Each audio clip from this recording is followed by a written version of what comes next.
Good afternoon, good night from all of us here at Hubbard's Marina. Captain Dylan Hubbard here, coming to you, talking to you a little bit about some nearshore and offshore fishing tips and tricks. If you wanted to learn more about some nearshore and offshore fishing, tonight is your chance. We're going to be talking a little bit about fishing regulations, some of the stuff that's going on right now offshore. We're going to give you lots of fishing tips and tricks, so stay tuned to this video. Leave your comments below if you have any questions, if you want to talk about something specific. If you have always wanted to know something, let us know what you want to talk about, and we'd love to talk about it. We're going to start with a little bit of a fishing seminar, or a little bit of a fishing update as far as what's going on right now. We're in the main swing of things for red snapper. We just had a super light 39-hour trip go out today from Hubbard's Marina. Captain Garrett, his son Rhett, Will, the guys, they all went out there for a super light 39-hour trip, and they're coming back Sunday morning. I'm sure they're going to have a big load. Unfortunately, we won't be doing our live videos Sunday morning. I'll be in the Keys. I'm heading to the Keys to fight for our rights to fish. We have the National Marine Fisheries Gulf Council meeting in Key West this week. So I'll be down there. So the live videos of the fish piles at least will stop for a few days. So you'll have some reprieve from that. But we'll be talking a lot about fishing regulations while we're down in the Keys at the fishing, at the Gulf Council meeting. We do have some interesting stuff coming up at the council meeting. There's a lot of talk about reallocation. They changed the way they do surveys for the private recreational industry. They used to do a phone survey, and now they're doing a mail survey. And that mail survey has had almost a 2 to 3 times increase on private recreational response. So the amount of fishing effort by the private recreational anglers has increased almost threefold. So because of that, there's a lot more people fishing than they thought.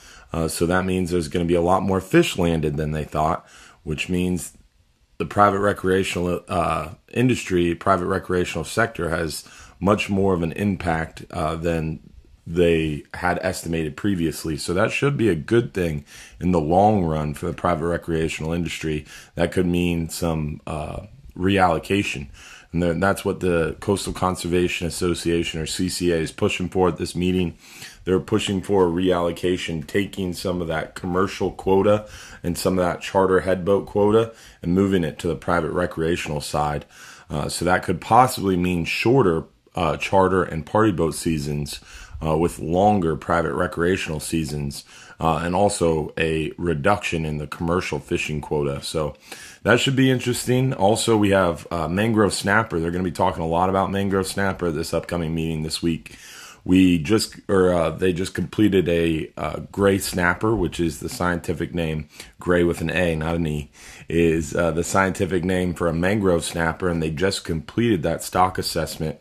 And that stock assessment said that mangrove snapper were experiencing overfishing, and they were close to being overfished. Well, the Science and Statistical Committee met May 31st and June 1st, and they ascertained that mangrove snapper are not only being overfished, but they're experiencing overfishing.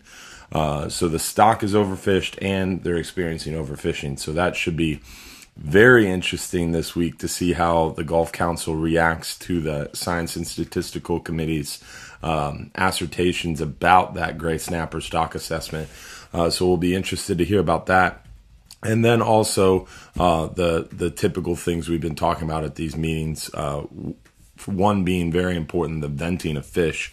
With red snapper season being open, a lot of people are out there fishing deep water. And I saw it the other day. It really made me angry.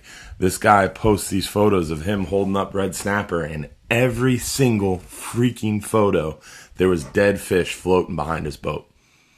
And people go ape crazy about when someone holds a snook wrong in a photo. Well, when I see dead fish floating in the background of your photos, that makes me pretty upset. And that means less fish next year that you're able to catch, and that I'm able to catch, and that our future generations are able to catch. You have to vent these fish. Very, very, very important that you vent these fish. And also you can descend the fish. You got to dehook them quickly. You got to use the right dehooker. You got to vent them and get them in the water quickly. If you're fishing beyond 70 to 80 foot of water and the water's hot, you have to vent your fish. Venting just means you're releasing that excess pressure buildup.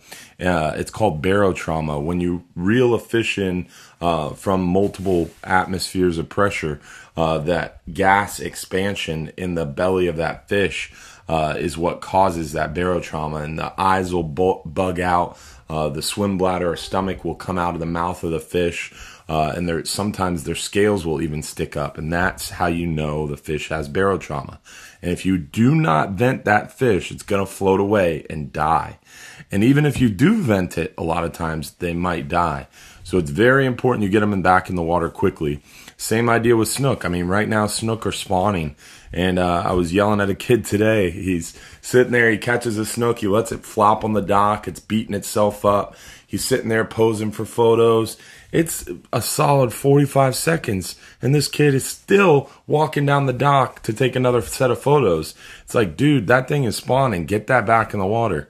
And it's the same idea with red snapper. Same idea with gag grouper. Same idea with red grouper.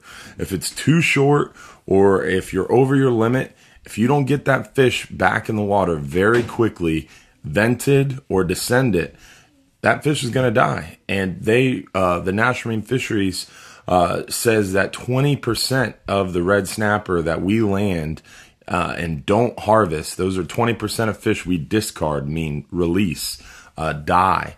And when I see guys posting photos of the big red snapper that they caught, and you see multiple dead red snapper floating behind the boat, that kind of stuff is what's going to give private recreational anglers a bad name. And hopefully I never see that happen on our boats, because that would cost someone their job. You got to vent your fish. It's very, very important. If you don't know what venting is, if you don't know how to vent, we're going to have some videos coming out soon, how to properly vent a fish with Salt Strong. They're going to be helping us make those videos. So definitely pay attention for those. Really important. So besides that, red snapper are biting well. Red snapper are biting very well. Gag grouper are biting very well. Scamp grouper, some of the best scamp grouper bites I've seen in a really long time, are going very well right now. So a lot of scamp, a lot of nice red snapper, some good push of big gags. Red grouper kind of hit and miss still, but we're definitely doing well out there. The offshore bite is hot. The weather is hot, and the temperature is hot, and the weather is gorgeous. I mean, it's been flat calm out there. It's slick calm, and absolutely gorgeous. Jeffrey Wild said, "Never see videos of shark fishing trip. Are you catching sharks?" Jeffrey, I'm personally running those trips, so that's a little embarrassing that I'm not posting photos and videos from my trips, but we are doing well out there, man. The last 3 trips in a row, I've had a new mate with me, so training a new guy with customers on board with a toothy critter on the other side of the hook is not a good opportunity for me to pull out my phone and do videos, but we've definitely been catching some nice sharks. This last Friday, we caught about a 6-foot lemon shark and about a 6.5-foot dusky. At least those were my guesses at what they were. Definitely looked very similar to the two. And they were both very healthy sharks. We had a few big runs. One shark we just couldn't turn around. It ate about a 20-pound red grouper head and just took off and just was cruising. Tried to slow it down, and there was no having it. So I kept tightening that drag slowly, and eventually it popped out of its mouth. So we are definitely catching sharks, and I'll try to do my best next week to get a video of some of that. I didn't even get photos. The customers got photos, and I meant to ask them to send me photos. But what's funny about my shark fishing trips is Friday morning I get there about 8 o'clock in the morning, and my shark trip doesn't leave until 7 p.m. that night, and I don't get home till about 12:30, 1 o'clock in the morning. I don't get to my house till about 2 a.m. Don't get to bed till about 3 a.m. Then I got to wake up the next morning and do the radio shows at 6:45. So I'm running on a little bit of sleep there, Jeffrey. So I'll work on doing the videos. I apologize. Monica said, what is the secret to catching reds? Schools of them, but nothing. I assume you mean red snapper, Monica, being as though it's red snapper season. Red snapper, the secret to them is just finding cooperative fish. Red snapper are very aggressive, and it seems like they'll bite just about anything you throw at them, from a vertical jig to a dead bait to a live bait to a strip of bonita to a octopus to a thread fin. They pretty much eat anything. It's crazy. And I find how we get them feeding the most is finding them over those shell bottom area, or those little potholes or hard limestone ledges. They live on a variety of different areas. And the biggest fish are always at the top and bottom of the water column. And if you get on a school of fish, or you see a nice big show of fish and they're not feeding, just stick and move. Find another area. Push out a little deeper. Push a little shallower. If fish aren't feeding, let's say you're fishing in 110 foot. If fish aren't feeding in 110 foot, push out to 120. If they're still biting a little slow, push out to 130. And then bam, once you start getting that good push of fish, don't leave that depth. There's something going on there, so you want to stay in that depth. And that depth range changes from week to week. And that's the benefit of having 6 different fishing vessels offshore, is our captains can communicate, and we can tell each other, hey, this is the depth that's working.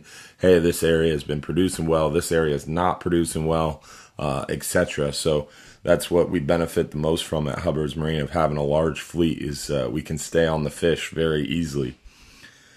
Joe said, how has the ARS bite been and the quality been on the 12-hour party boat trips, not the extreme? The red snapper bite's been really good on the 12-hour party boat trips for the amount of fishing time. The 12-hour, you have 3 different types of 12 hours. You have a 12-hour day trip, you have a 12-hour night trip, and then you have a 12-hour extreme. The 12-hour extreme and the 12-hour night is all year round. We offer both those trips all year round. The 12-hour day trip is only offered during red snapper season, and we take our 10-hour all days and cancel all of them and turn them into 12-hour trips. They actually offer less fishing time than a 10-hour trip, because we're going a lot further. The 12-hour day trip rides out about 3 to 4 hours. It's about 3 to 4 hours back. It's a very narrow window of fishing time. It is the shortest trip that we offer with a chance for red snapper. So you're getting a very narrow window of fishing time in deep water. So a great trip. Our best red snapper trip so far this year has been around 80 red snapper on that 12-hour party boat trip. We've had some slow ones. We've had trips where we've caught 35, 40, 50 red snapper. And then we've had other trips where you catch a lot more red snapper, closer to that 80 mark. But we have been seeing a lot of yellowtail snapper, a lot of vermilion snapper, a lot of porgies mixed in there.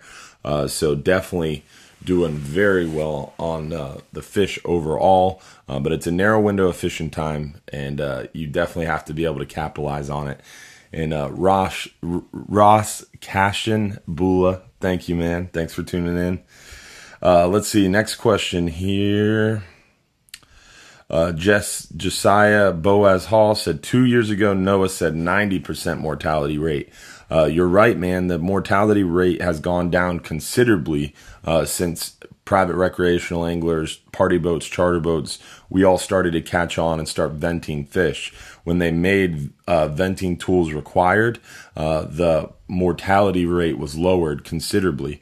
But then they found out that a lot of people didn't know how to properly vent a fish, and them requiring venting actually caused a lot of mortality.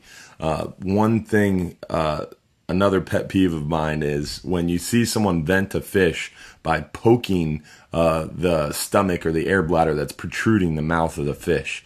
If you puncture what's protruding out of the mouth of that fish, you effectively might as well have filleted that fish and thrown it back in the water dead. Because you're puncturing the lining of their stomach. The next time that fish eats, it's going to get an infection and it's going to die.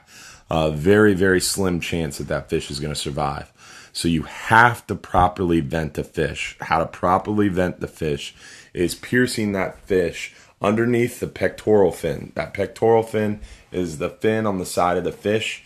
I like to lay that pectoral fin down against the side of the fish, kind of lift it up a little bit, and just forward of the tip of that pectoral fin, you stick the venting tool in at a 45-degree angle towards the fish's mouth. You lift up the scale and then you puncture down.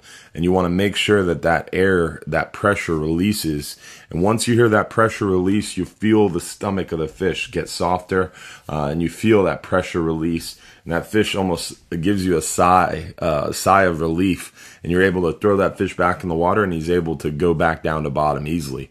You have to vent those fish when you're fishing out there deeper than 3 atmospheres. Every atmosphere is 30 feet. So every 33 feet you go down underneath the water, you have another atmosphere of pressure. Right now on the surface, right now sitting here on the planet Earth, we have 1 atmosphere, 14.7 pounds of pressure on us. If you swim down 33 feet, it's 14.7 times 2. If you swim down 93 or 99 feet, that's 14.7 times of pressure. 14.7 pounds of pressure times 4. So if you reel a fish up from 100 foot of water to the surface, that fish is just totally expanded. And if you don't release that pressure, it's going to float away and die. One thing you learn when you scuba dive is if you swim down to the bottom and you inflate a plastic bag on the bottom, you inflate a plastic bag, let's say the size of a grapefruit. Well, if you take that plastic bag from 100 foot of water and swim up to 60 foot of water, that plastic bag is going to double in size. If you swim up to 30 feet of water, that plastic bag is going to get the size of a basketball from a grapefruit. By the time you hit the surface, that plastic bag will have exploded most likely. And that's the same thing that's happening to that fish and that swim bladder and that stomach. All that gas is expanding, and if you don't vent the fish, it's going to float away, it's going to die, and if we see you doing it, we're going to call you out on it. So definitely vent your fish. Enough about that. Next question. Josiah Boaz Hall said, what about us on the East Coast? Well, buddy, I don't know if you've been paying attention to the South Atlantic Fishery Management Council, but they have an amendment in the works right now, buddy, that's going to give you a red snapper season. So definitely pay attention to that. You could have a red snapper season in 2019. So East Coast is going to see some reprieve from the red snapper closures finally, which is cool. Next question. Choppa Ruthless said, how are we looking for the 39-hour trip Tuesday? We're looking great, man. The 39 hours have absolutely been slaying the fish. Boat limits of red snapper, lots of grouper, mostly scamp grouper, but a few gags and a few red grouper mixed in as well. Lots of vermilions, a good push of mangroves, some really big mangroves. Last trip saw some 9-pound mangroves. So everything's biting well. Tuesday's trip, the weather is just pristine. Wind finder for the next 7 days out there 100 miles from shore. Forecasting 10 knots or less. Everything's 1.5 to 1 foot seas or less. It's just absolutely perfect. So to answer your question, Tuesday's 39-hour looks awesome. Don't forget to comment your questions, guys. I'm reading through here and a lot of support. I appreciate your thumbs up and your comments of support, but I don't see a lot of questions here. So let's go. Michael Burrows said, how's the hogfish bite? We've been catching some hogs, Michael, but the water is just crystal clear. I ran the Florida just recently, and out there in 35, 40 foot of water, you can see the bottom. You can literally see the fish on the bottom. So that water clarity is definitely going to make hog fishing very difficult. And as far as the hogfish bite, it's been tough, or it's been not tough. It's it's tough to say how the hogfish bite is because we're not doing hog fishing trips. Red snapper's open, gag grouper's open. Everybody wants to go deep, go far, and get some of those prize red snapper while they're only open for a short time. So we haven't really been hog fishing. We have picked up a few hogfish here and there on the half-day trip, but the hog fishing party boat trip was that 10-hour all day, and we're not doing those because of the 12-hour party boat trip. And we had a lot of hogfish private charters, but we're not doing those either because everybody wants to go get the red snapper this time of year. Speaking of private charters, the Flying Hub 1 came home today. That was an epic battle. We spent a lot of time, a lot of money, and a lot of energy completely rebuilding our Flying Hub 1.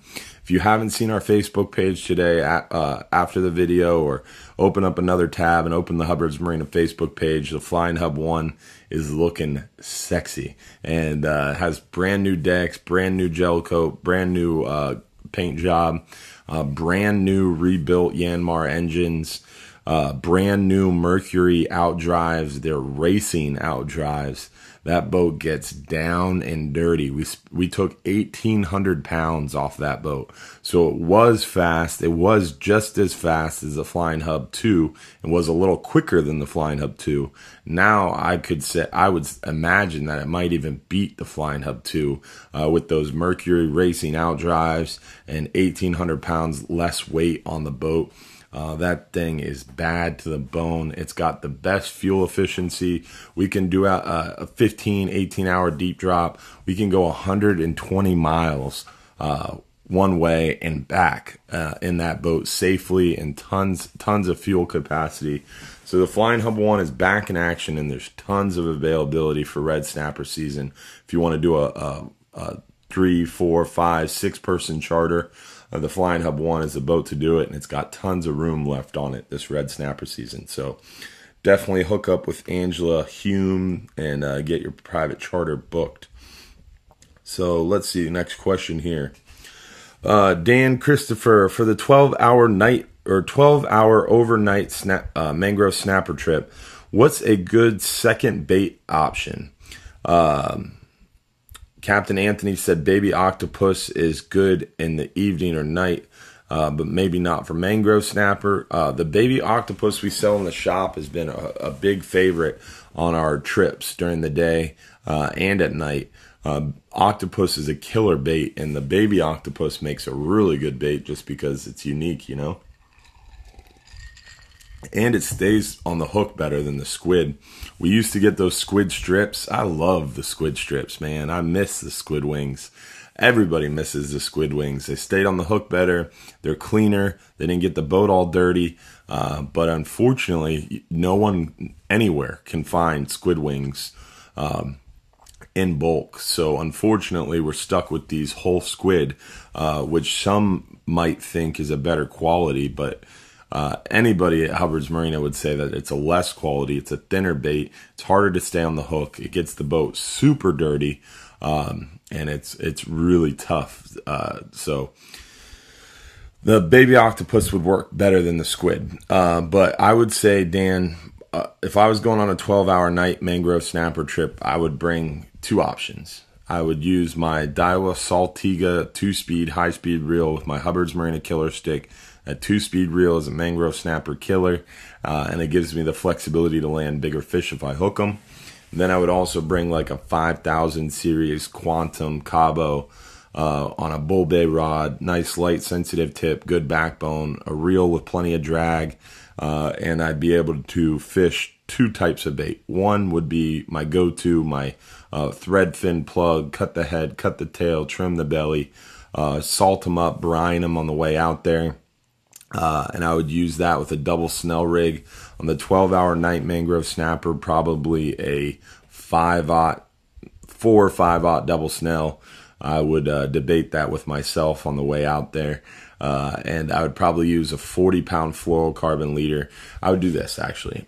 A 40-pound fluorocarbon leader with double snelled 5/0 hooks, and then a 30-pound fluorocarbon leader with double snelled 4/0 hooks. There you go. And I would use that with the cut thread fin chunks, and then as a second bait option, live shrimp. Live shrimp is a great go-to for mangrove snapper and any other snapper species. And we have a lot of dead shrimp at the office because we're ordering a higher volume of live shrimp. So we have a bunch of dead shrimp in the freezer. So our mates have been bringing out those dead shrimp. We could anchor up, use that dead shrimp, cut it up into small chunks, throw that out for chum, and the mangrove snapper gets super fired up.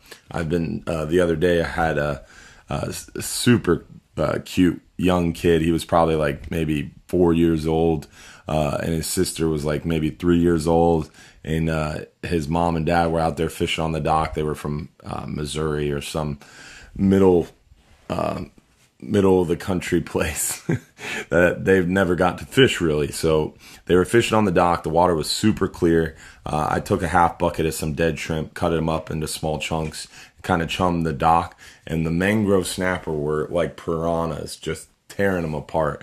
And this little boy was flipping out chunks of shrimp and just nailing mangrove after mangrove in like the 8 to 12 inch range, just having a ball on some light tackle. So you can do the same thing offshore. Mangrove snapper love a live shrimp. So long answer, but I would probably say live shrimp would be a good second bait if I was going on the 12-hour night mangrove snapper.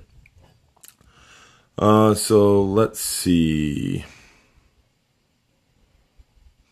Monica, referring to her earlier question about getting the red snapper to bite, said, we have been on top of schools of 25 to 30 reds. Maybe you're talking about redfish. I assume you got to be talking about redfish because red snapper bite like crazy. And I'm no expert in redfish. But I would say redfish this time of year I know are very, very spooky. So to get a school of redfish to chew that aren't really feeding is nearly impossible. Most of the time when you can spot those fish easily, they're not going to feed. Like a lot of times you'll walk out on the dock and there'll be 30 snook just chilling. They're not going to feed no matter what you do most of the time. Same idea with redfish.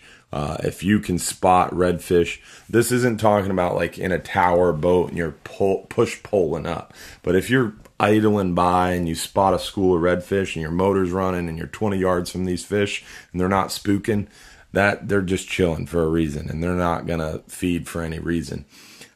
So if you find the fish and they're not chewing, there's a few things you can do. Wait for them to start chewing. Typically you wait for a tide change, you wait for those fish to move into a deeper area, or you can chum. A lot of these guys nowadays, especially inshore, are using their barracuda cast nets to cast net big schools of whitebait, and then they take that whitebait and let some of it die and use one of those chum slingers, which is basically just a wiffle ball bat cut in at a 45-degree angle, fill it up with chum and toss it over the redfish school, and that chum will get those fish excited and feeding, and then you can trick them into biting one of your baits, or just stick and move, keep moving until you find a school that's willing to feed.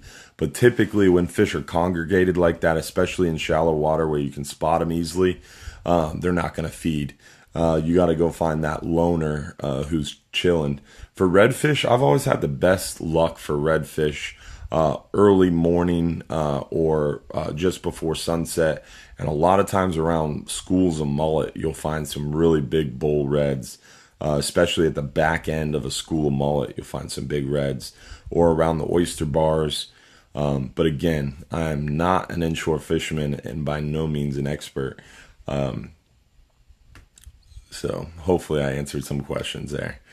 Brian Ambrose said, how far out to get good grouper? That is an interesting question. I don't know how you would what you would qualify as good. I assume a keeper grouper. You can get keeper grouper right inside Tampa Bay, right around the Skyway. But in my opinion, to go out there and get big, fat angry gag grouper or scamp grouper, you got to be every bit of 150, 160 foot right now. They're out there in deep water. When the water's hot, gags are deep. Scamp are always deep. And the bite's a lot better out there in that deeper water because the water is freaking hot. You and I are hot. The fish are hot. They like going deep and spreading out into that cooler water column. So I would say about 160, 150 foot, anywhere from 70 to 85 miles is going really well right now for us, especially on the 39-hour, the Flying Hub 2 extreme trips, the Flying Hub 1 private charters. That's where we're getting the big fish. And I look forward to shaking down the Flying Hub 1 the next couple days. It's ready for its first charter this coming Wednesday. And you can start booking charters, private charters on that boat. It's going to be awesome. Alex Perez said, how is the fishing going to be Sunday on your boat? Because that's when I plan on being with 5 friends. Well, Sunday, the weather looks gorgeous. We are approaching middle of the moon phase, so the fishing should be pretty good Sunday. I assume you mean our 12-hour party boat trip, Alex, but it should be pretty good. I mean, today's fishing trip went well, so I assume you mean next Sunday. And Captain Bobby is the one who runs our 12-hour party boat trips on Sunday with Smokey on deck, and they've been doing well out there, man. Keep in mind, it is red snapper season. The boats are running a little bit more full, but it's been a lot of fun out there. The weather is gorgeous, it's flat, calm, and the fish have been biting pretty good. But again, that I said it earlier this video, I'll say it again. This would probably be this is our shortest trip that offers a chance for red snapper. So don't be expecting that huge pile of monster red snapper. Catching a few barely legal red snapper, catching a handful of larger 5-6 pound red snapper, a handful of 8 to 10 pound red snapper, and maybe 2 or 3 big red snapper in the 12 to 15 to 18 pound range. This trip is not going very far out. It's not getting to that 160 foot where I just said the bite was really good. It's only fishing maybe 110 to 140 foot of water. So the 12-hour party boat trip is a great option if you don't have the money for a 12-hour extreme or you don't have the time for a 39-hour trip. It still gets you out there to the red snapper, but you're not going all the way and you're not getting super deep. But it's a great time out in the boat. We've been catching fish. Hector Lopez said, sorry guys, we caught all the fish in the Gulf of Mexico on this most recent 39-hour trip. We caught our limit of American red snapper, large vermilion, as well as gag grouper, scamp, porgy, and a few barjacks. The crew worked hard keeping us fishing, fed, and safe. If you want to capitalize on these trips, watch the videos on how to rig. Thanks, Hector, for the shout out. I appreciate that. I'm glad you enjoyed your recent 39-hour trip. Those trips have just been slaying the fish for sure. And I'm glad you enjoyed the rigging videos we do. We have that how to tie a double snell rig video. We have that what to pack for a 39-hour trip video. We have the tackle videos. We have a lot more videos coming out soon.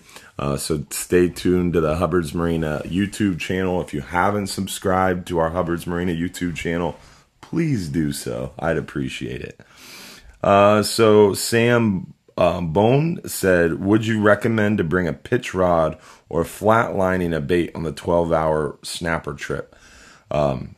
We have the 12-hour extreme, the 12-hour night mangrove snapper trip, and then we have the 12-hour party boat red snapper trip.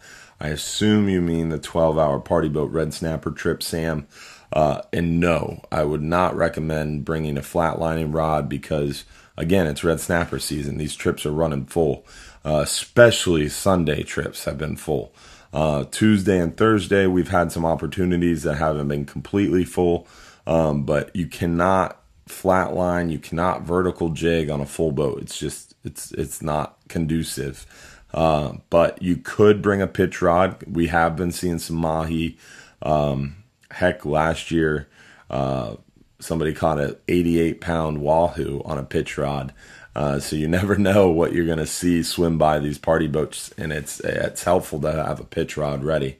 But I wouldn't plan on using it unless you see something, that kind of thing. Let's see another question. Brian Ambrose says, does Captain Brian still work at Hubbard's? Yes. I was working with him today. He's a funny guy. I love Captain Brian. He's a good dude, a great boat handler, and he knows more about fishing. He's forgot more about fishing than I know. So definitely a great guy to fish with, and is a character, to say the least. His humor leaves a little bit to be desired, but he's a funny guy for sure. I love Captain Brian. So yes, he still works at Hubbard's Marina. We'd hate to lose him. Monica said, how much is a private fishing charter? Well, the good thing about Hubbard's Marina is we have so many options. We have 4 different custom-built private charter boats. We have the Flying Hub 2, which is the first of its kind in the entire nation. It's a hydrofoil assisted catamaran that can take up to 16 anglers at a very fast rate of speed, around 40 miles an hour to 100 miles from shore. It's a bad to the bone fishing machine. You actually fly on a wing above the water. We have the 60-foot Hatteras, the Mrs. Hub, more of a yacht. It's got silk sheets, gold leaf sinks, granite countertops, custom leather couch, custom carpeting, hardwood kitchen, cushioned back deck, hammocks. It's a beautiful boat with outriggers. It's like a sport fishing yacht. Then we have the Flying Hub 1, which is basically a rocket ship. Super skinny, super long, super quick, great long range, extreme fishing boat. It's just totally bad to the bone. No frills on that bad boy, but it's all about fishing. And then we have the Hub, which is kind of your day trip kind of boat, slow, steady cruiser, real low center of gravity. It's just a tank. So we have 4 different private charter boats. We have the 2 party boats, and we do a variety of private charter options. Hey, Sig. So we have a variety of private charter options from 3 hours to 72 hours.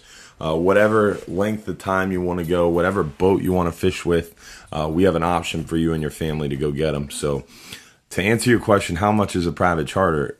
How many people do you have? What boat do you want? What do you want to catch? How deep do you want to go? All that stuff kind of plays a part to answer your question. But a 5-hour trip ranges from $720 on the Hub to $870 on the Flying Hub 1 to $1,000 on the Mrs. Hub to $1,500 on the Flying Hub 2. And then a variety of price ranges in between, depending on if you want 1 to 6 people, 7 to 14 people, 16 to 20 people, etc. So the pricing varies. We have a private charter department totally geared towards helping you guys out. All they do is find out what you want to catch, how deep you want to go, how many people you have, get an idea of what boat would work well for you, and then they customize the trip to fit you and your needs and your wants and your desires, and we fit the trip to you and then give you a quote based on that. So really, really unique opportunity about Hubbard's Marinas. We are all about you, and we all about making your life easy. So you work with one person. Her name is Angela Hume. She's our private charter specialist extraordinaire, and she is quite the awesome individual, and will get you set up for an awesome day on the water for sure. So the Flying Hub 1, for example, though, is around $1,700 for a 12-hour trip. And if you take 6 people times 300, that's $1,800. So a Flying Hub 1 private charter for 6 people is actually less money than if you went on a 12-hour extreme trip. Because a 12-hour extreme trip is $300 a person. $300 times 6 is $1,800. You can get a private charter with everything included, even a minimal tip, for $1,770. So if you have 4, 5, 6 people, don't book an extreme trip. Book a private charter on the Flying Hub 1. We'll give you whatever you want to go get. Richard Holmes said, what is the full day trip currently catching? Well, we don't have our 10-hour all-day trip right now because of red snapper season. We have the 12-hour all-day, or the 12-hour red snapper trip, and we're catching red snapper. And we're seeing some yellowtails, some porgies, some vermilions, and a handful of red grouper. Captain Bobby did well today, about 40 reds. I'm looking for my phone. My phone's here filming me. Captain Bobby caught about 40 red snapper today, about 10 red grouper, some lanes, some vermilions, some barjacks. So it was a good trip today, and that's what we're catching.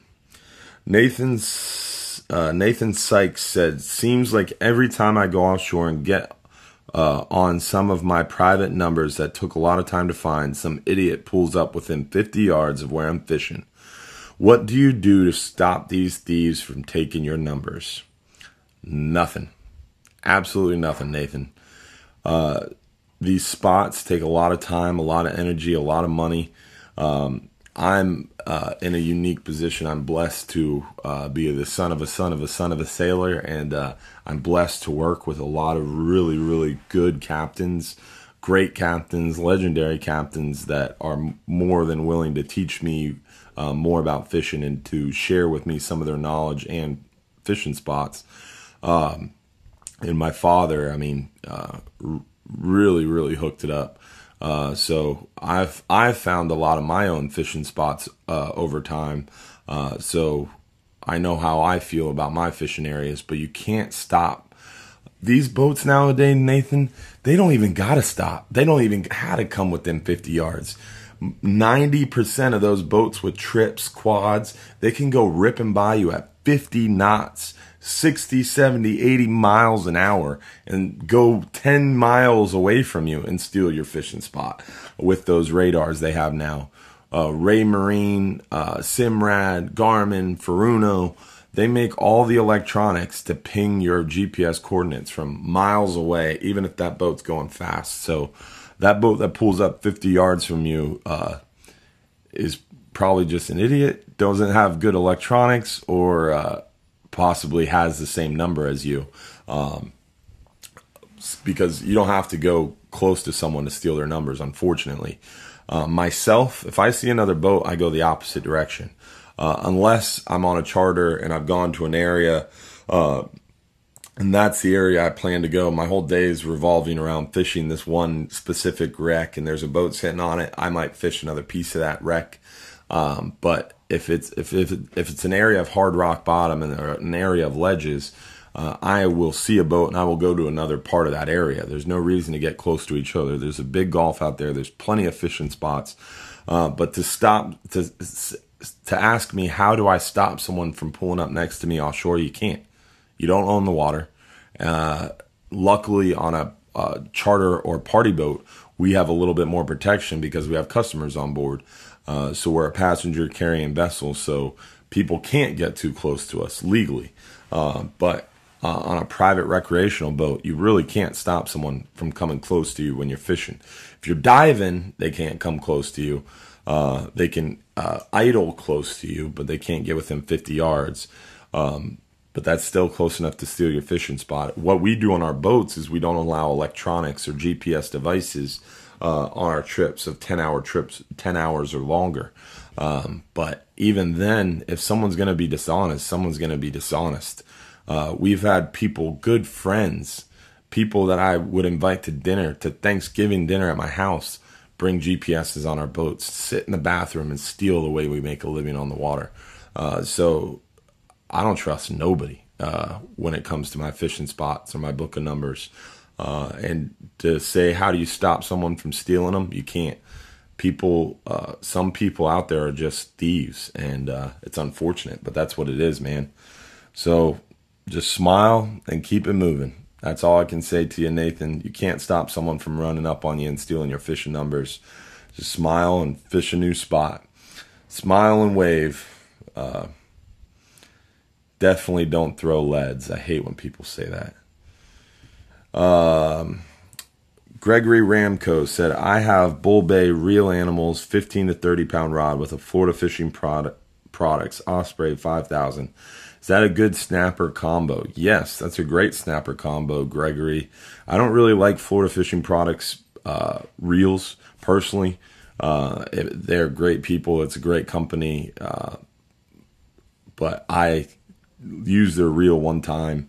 My buddy let me borrow it, and I just didn't really like it. It's heavy and didn't have really good bearings, but it's got plenty of backbone to it, and it definitely would be a great snapper reel. And the bull bay rod is what makes it, because that sensitive tip and that good backbone is a great option. I don't endorse a product unless I believe in it, and I really believe in bull bay rods. They make a really great product. Next question.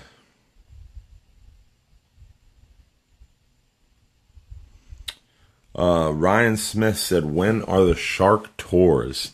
We don't do shark tours. We do a shark fishing trip Friday nights from 7 p.m. to 7 p.m. to midnight. And unfortunately, slash fortunately, most of the time those are ran by yours truly. So book your shark trip today and we can go fishing. Maybe someone could bring their video camera and help me get some of the videos of these sharks we're catching. But we do them Friday nights from 7 p.m. to midnight. It's a lot of fun. And we can do a private shark fishing trip aboard the Hub. 1 to 6 people, it's $720 for a private shark trip tomorrow night.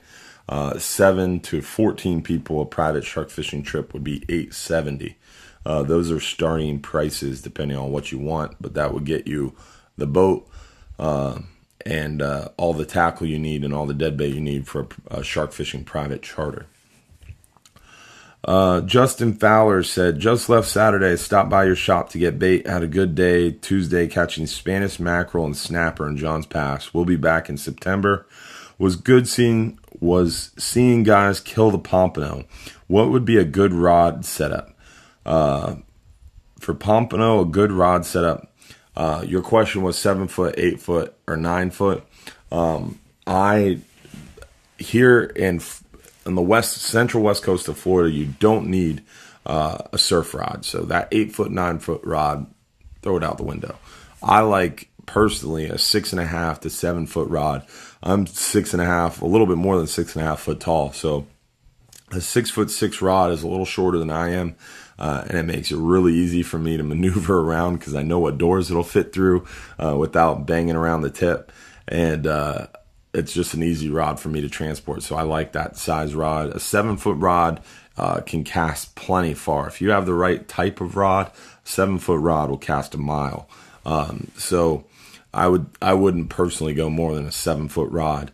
And for the pompano, a medium light would probably be a good option.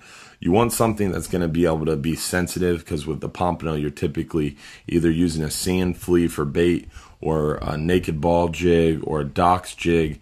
The docks jig with a little teaser about 6 to 10 inches up the line from it works really well for those pompano.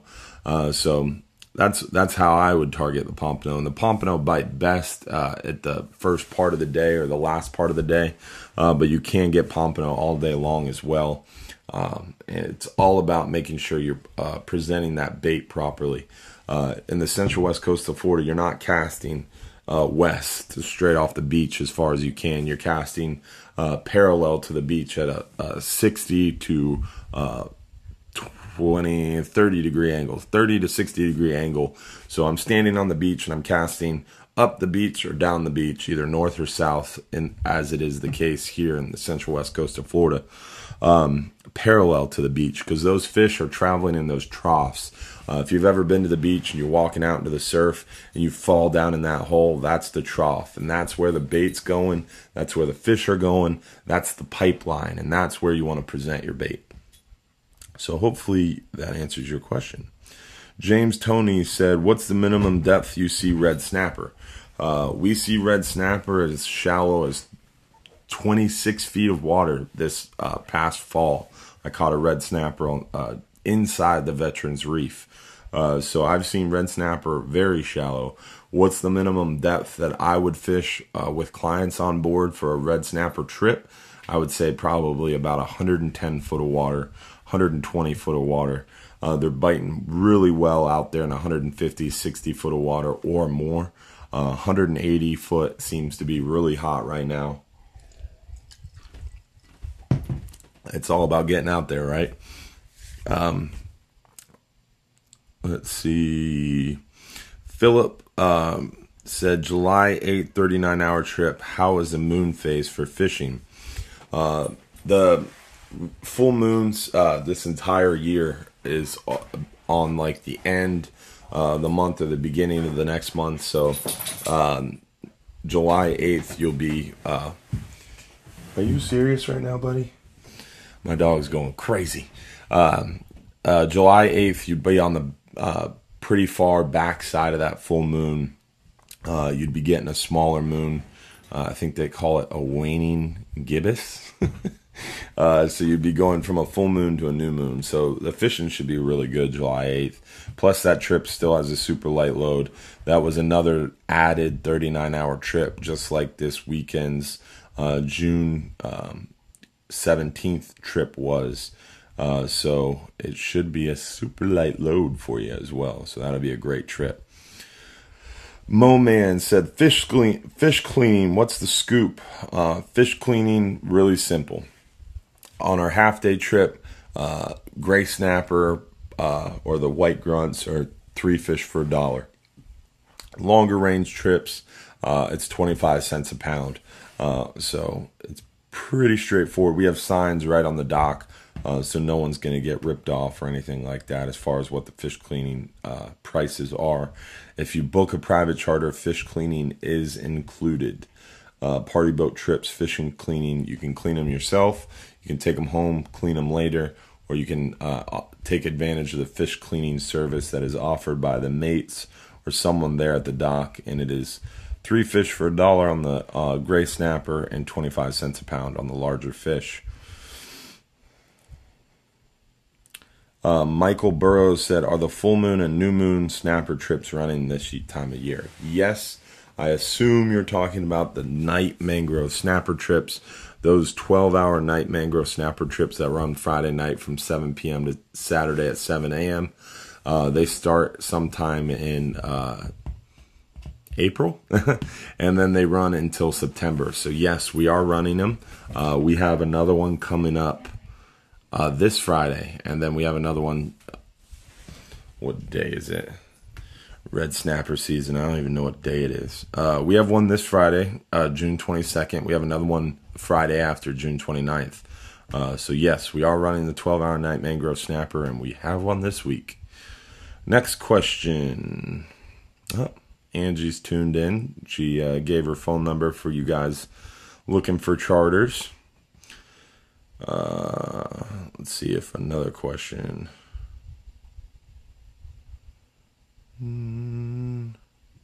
Nope, no more questions. And look at that, we're right on time. So I'm gonna go pack up for my trip to Key West, going down there to fight for our rights to fish. I do want to look at the agenda while I got you guys on here, see what the agenda holds. If anybody is watching who joins me at the Golf Council meeting, I've already looked at the agenda. No, I haven't. It's red snapper season. I don't even know what day it is. I am not prepared for these meetings. Hopefully my dad's not watching. So the agenda is right on the line. What's really cool about these Golf Council meetings, I've always thought these were kind of behind closed doors, fool you, all the science is hidden. They're just going to make their decision and they're going to steal your fish. Well, that is not the case. Everything is public record, public knowledge, and everything can be searched. And a lot of these people are, granted, their jobs are to shut down our fisheries in some cases, but a lot of these people really work hard at, and if you show interest, you don't cuss them out and scream in their face. A lot of them are more than willing to go above and beyond to make sure that you're understanding what's going on, and they'll try to teach it to you. So it's pretty cool. I have enjoyed getting involved, to say the least. All right, so I'm leaving tomorrow at 4 a.m. I'll be down in the Keys sometime around midday. I'm skipping the first part of the meeting because they're talking about coral. Basically what they're doing is they're creating these protected areas for coral. They're going to close approximately 36 areas across the Gulf of Mexico.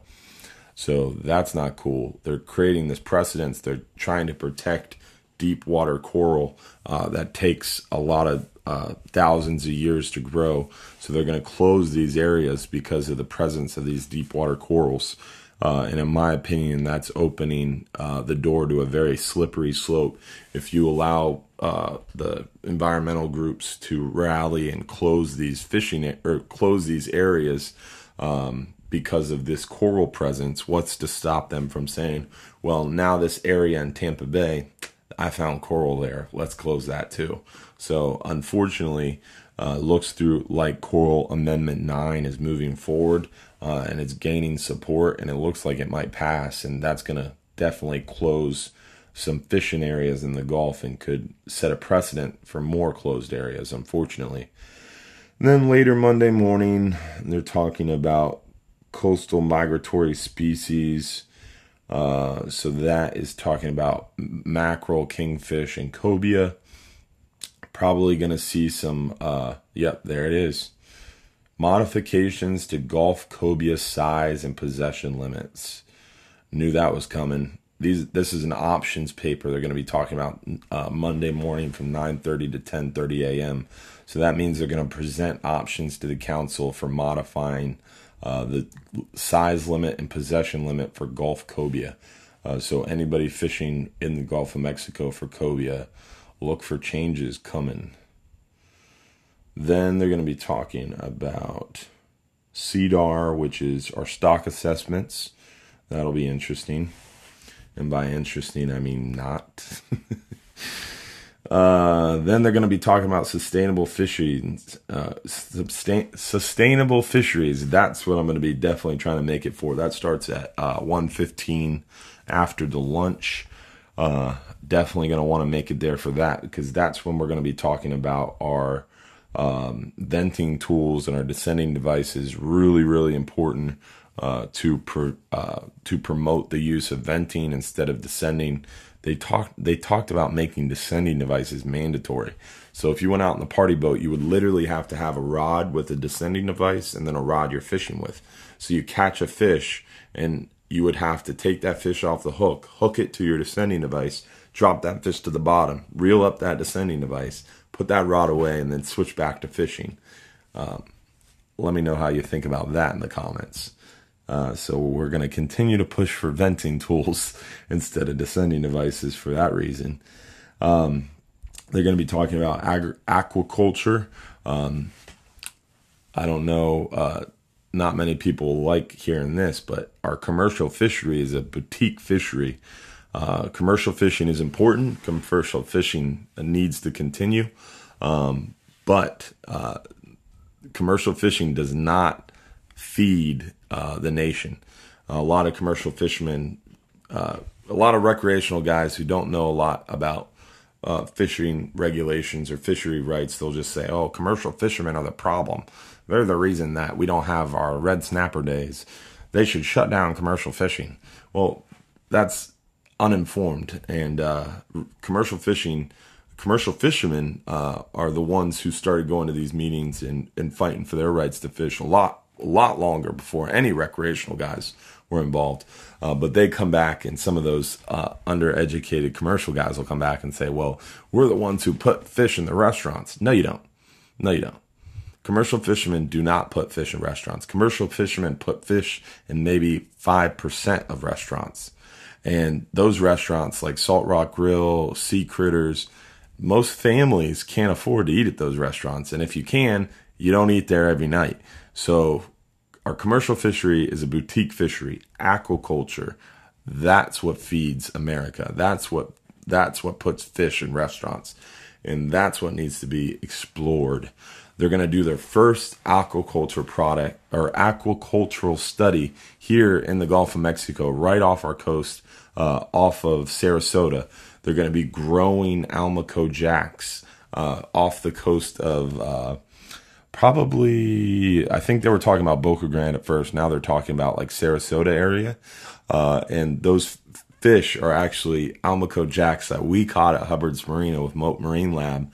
Mote Marine took those Almaco jacks back to their lab and now have breeded them in captivity, and they've gave birth to these eggs.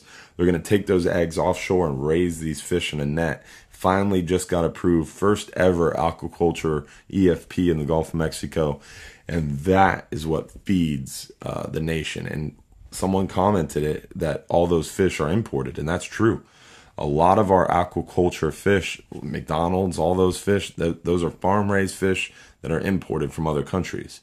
If we start doing aquaculture in the Gulf, cobia, mahi, Almaco jacks, you could raise these fish and then take them and sell them, and you'd have more seafood.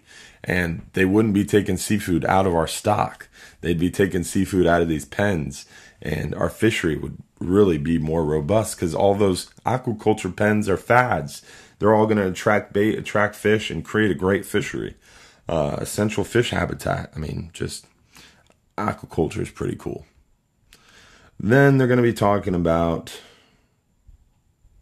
carryover of unharvested quota. That's a big one. That's a big one. So what that means is they're talking about, like, say, for example, last year we had a 49-day red snapper season for the for-hire recreational industry. So charter boats, head boats, we underfished our quota by 31%. And some of you guys, some of the recreational guys said, oh, that's because they couldn't catch them. The private recreational industry needs more days. We could have caught those fish. Well, if we had more days, we would have landed the fish. So this year they gave us 2 more days to catch 30% more fish, which doesn't make any sense. But hey, the idea of this carryover of unharvested quota means that if you overfish a quota, you always get penalized. If you go over a quota by 10%, the next year your quota's cut by 20%. But if you underfish a quota, the next year you get the same quota, whether you underfished it the previous year or not.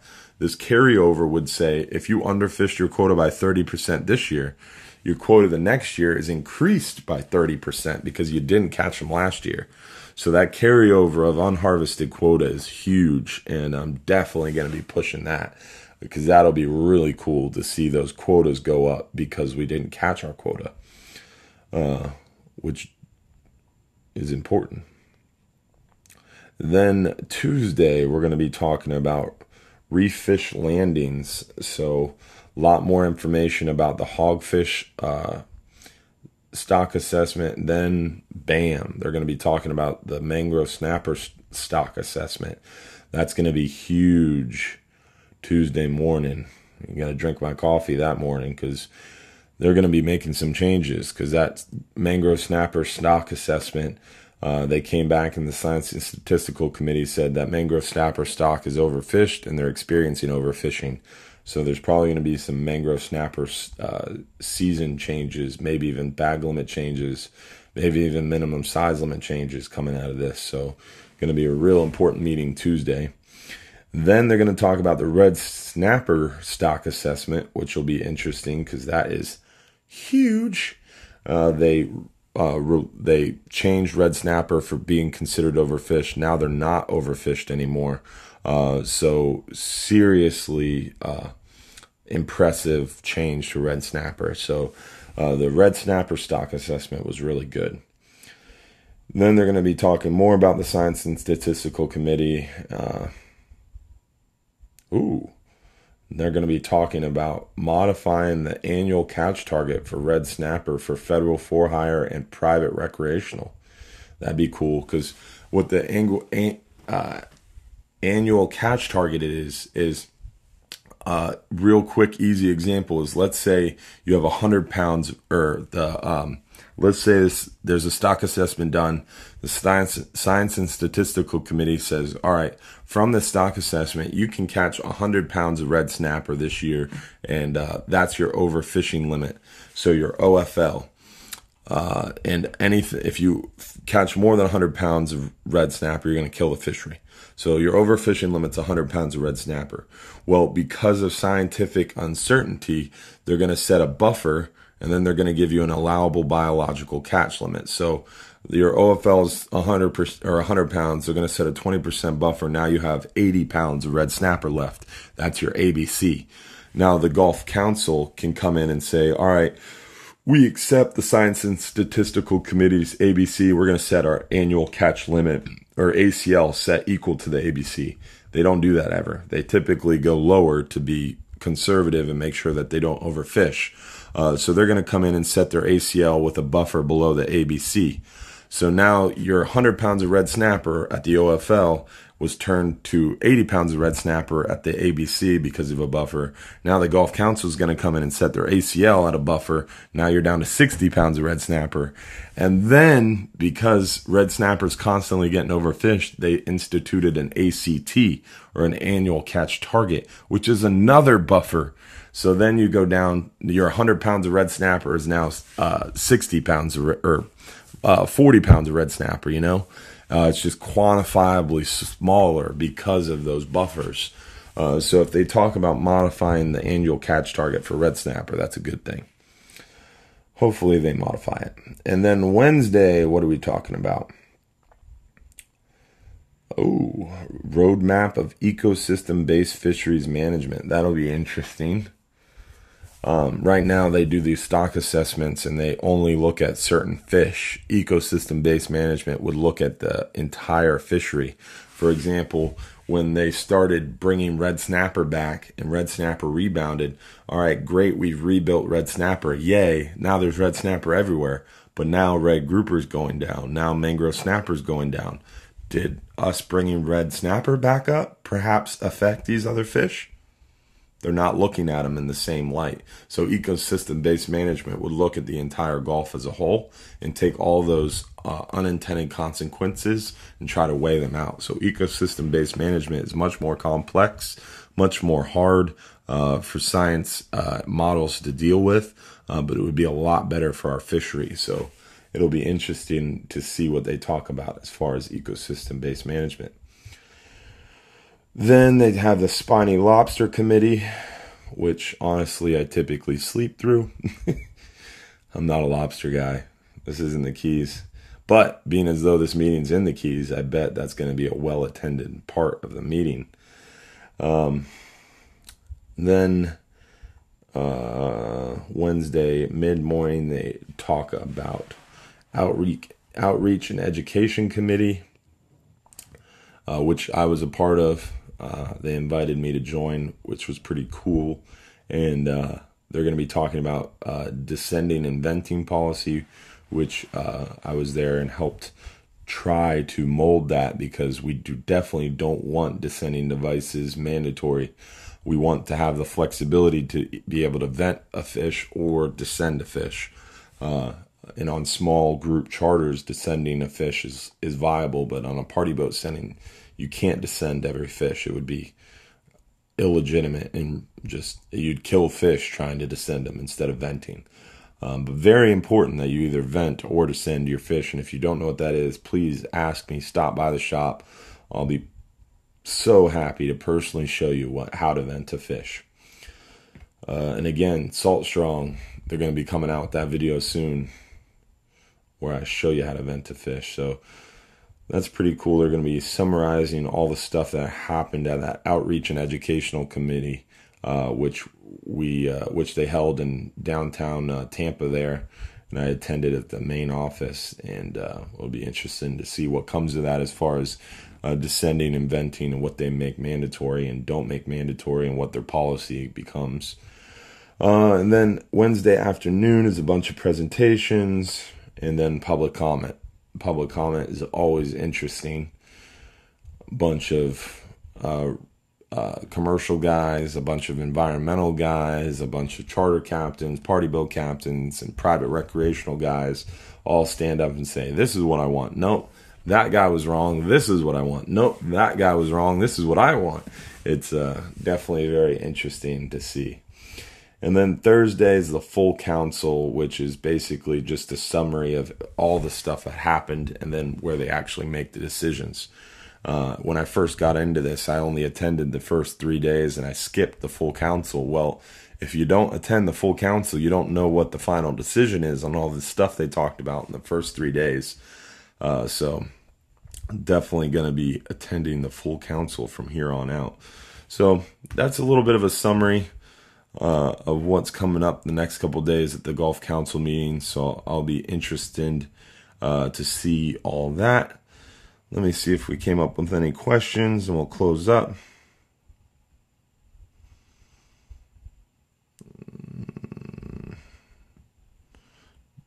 Enjoy the Keys.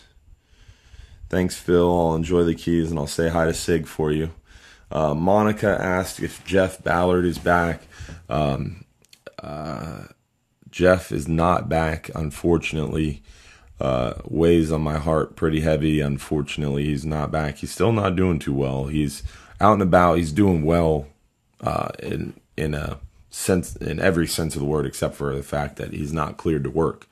He's still in physical therapy. He still has some problems with some swelling. He took a really hard fall. We're really blessed that nothing more serious happened to Jeff, but he did have some pretty serious injuries as far as broken bones and stuff. But he's in physical therapy. September is when he sees his doctor again, and hopefully he'll be doing better. But definitely keep him in your thoughts and prayers. Definitely praying for Mr. Jeff. Captain Jeff Ballard, by the way. He's the man. He's a real blessing to have around the Marina. Such a good dude, such a hard worker. He was just a one-man army for us, and we will be very happy to see him come back. Let's see what other questions we got here. Have you been catching any jacks? I hear they don't have parasites like the ones they have on the East Coast. Yes, that is true. Our central west coast of Florida, we're really blessed. Our amberjack are pretty much worm-free. We catch a few that are wormy. That must have come from the East Coast. But most of our amberjacks are pretty much worm-free, and we do catch quite a bit of them. But they are closed in June and July. Amberjack season is May, August, September, and October. So we are seeing jacks, but we're not catching and keeping them because they're closed. Susan said, what is the environmental impact of these fish pens? Well, Susan, I could give you a 48-page dissertation on the environmental impact of these fish pens because the last three National Marine Fisheries meetings, literally 4 hours each meeting has been totally devoted to the environmental impact of aquaculture pens. Let me tell you, from my perspective, excuse my crudeness, but fish live in the Gulf. Fish eat in the Gulf. Fish shit in the Gulf. So when you put a pen or a cage or a net with fish and you feed them, they're going to poop, and that's it. So you have food, fish poop, and the normal fish things. Well, there's already fish in the Gulf. These fish that they were proposing to raise in the pens in the Gulf are caught in the Gulf, born in the Gulf, raised in the Gulf, and they're going to be eating food that lives in the Gulf. So the environmental impact in my mind of these pens is nothing, because these fish, again, live in the Gulf, eat in the Gulf, were raised in the Gulf, are eating food from the Gulf, are pooping in the Gulf just like they would poop in the wild, except for they're in a net. So in my opinion, there is no environmental impact from aquaculture on a small scale, at least. I mean, if they're putting hormones, if they're injecting their fish, if they're breeding these fish in a test tube, that's one thing. But these fish, this aquaculture product that they approved, these fish, on our boat, we physically caught. My cousin Captain Garrett took them out there. They caught these fish. They took them back to Mote Marine Lab. They raised them. I actually went there and saw these fish. They bred them, and then they took their eggs and they hatched them, and then they took those little fish, and now they're taking them offshore to raise them. So these fish were caught in the Gulf. They were raised right here in the Tampa Bay area, and now they're going to be taken back offshore to be raised in a net. So in that sense, there is no environmental impact. But if you had these large scale fish farm, or you have these large scale fish farms overseas, where we get a lot of this fish imported from, and there's no FDA. I mean, they're just injecting these fish with hormones and antibacterial stuff, and it's not healthy. Whereas if aquaculture was normalized and was promoted here in the Gulf of Mexico, there would be controls over it. There wouldn't be all those hormones, and it'd be great for our fishery, great for our country, great for our natural resources. So I like the idea of Gulf of Mexico aquaculture, but I'm just a fisherman, not a scientist. So on that note, I think that's it tonight. I gotta get packing. We ran a little bit late tonight, but I definitely wanted to talk about the council meeting a little bit, get you guys involved in some of the stuff that I'm going to be talking about the next couple days. And I'll see you again next week, same time, same bad channel, 8:30 p.m. every Sunday night on the Hubbard's Marina Facebook page. We do these live fishing seminar and Q&As. I appreciate you guys tuning in. Please comment. Let me know how you like the video. Let me know where you're watching from. Make sure you give it a thumbs up if you enjoyed it. Like the video. Share the video. Check out the event page. Make sure you click going. And we'll see you next week. Don't forget about coming out to see us at Hubbard's Marina. The Flying Hub 1 has tons of private charter space. The Hub has some private charter space left. Mrs. Hub has some private charter space left. We have a lot of options on our fishing boats. We have tons of other trips. Anything you want to do on the water, any type of trip you want to do, any size group, Hubbard's Marina has a trip for you and your family. Thank you all for tuning in. Remember, if you're too busy to go fishing, you're just too darn busy. And I hope you enjoyed the video, and I hope you guys have a good night. Cheers, and hopefully I'll have a safe drive to the Keys. Thanks for tuning in, y'all. Have a good night.